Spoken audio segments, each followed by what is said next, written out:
ఎంతో టేస్టీగా ఉండే పెళ్ళిళ్ళ ఆవకాయ, అదే అండి చిన్న ముక్కల ఆవకాయ ఎలా తయారు చేయాలో చూద్దాం. ముందుగా నేను 4 మ్యాంగోస్ తీసుకున్నాను, మీడియం సైజ్వి. వీటిని సన్నగా కట్ చేసుకోవాలి, చాలా చిన్న ముక్కలుగా కట్ చేసుకోవాలి.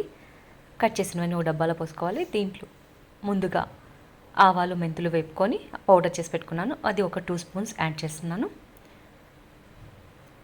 ఎండు కారం 4 స్పూన్స్ యాడ్ చేస్తున్నాను. కారం బాగా ఎర్రగా ఉండేది తీసుకోండి, చూడడానికి బాగా కలర్ఫుల్గా ఉంటుంది.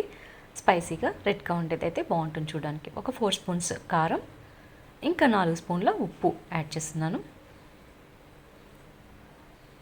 ఈ పచ్చడి చిన్న చిన్న ముక్కలు కాబట్టి పిల్లలు కూడా చాలా బాగుంటుంది, వాళ్ళు కూడా చాలా ఇంట్రెస్టింగ్గా తింటారు. టేస్ట్ కూడా సూపర్ ఉంటుంది. ఇది 2 రోజులు ఊరితే సరిపోతుంది. ఒక 5-6 తెల్లగడ్డలు, తెల్లబాయి రెబ్బల్ని దంచుకుంటున్నాను. క్రష్ చేసి వేసుకోండి.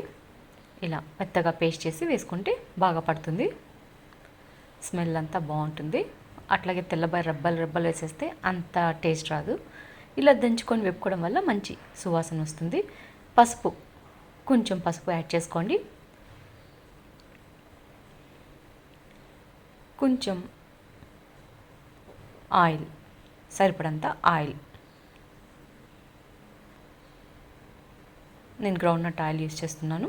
గ్రౌండ్నట్ బాగుంటుంది, లేదంటే నువ్వుల నూనె యాడ్ చేసుకోండి. ఈ 2 ఆయిల్స్ టేస్ట్గా ఉంటాయి. ఆయిల్ వేసేసాక ఒకసారి బాగా మిక్స్ చేసుకుందాం. కొంచెం ఇంగు కూడా యాడ్ చేస్తున్నాను. మీకు ఇంగు నచ్చకపోతే స్కిప్ చేసుకోవచ్చు, ఇంగు కూడా బాగుంటుంది స్మెల్. ఇప్పుడు బాగా మిక్స్ చేసి దీన్ని ఒక 2 డేస్ పక్కన పెట్టేసి 3rd డే తిన్నారంటే సూపర్ ఉంటుంది. పూరి చాలా టేస్ట్గా ఉంటుంది. దీంట్లోనే కొంచెం ముందుగా పోపు పెట్టేసుకొని అది కూడా యాడ్ చేసేద్దాం.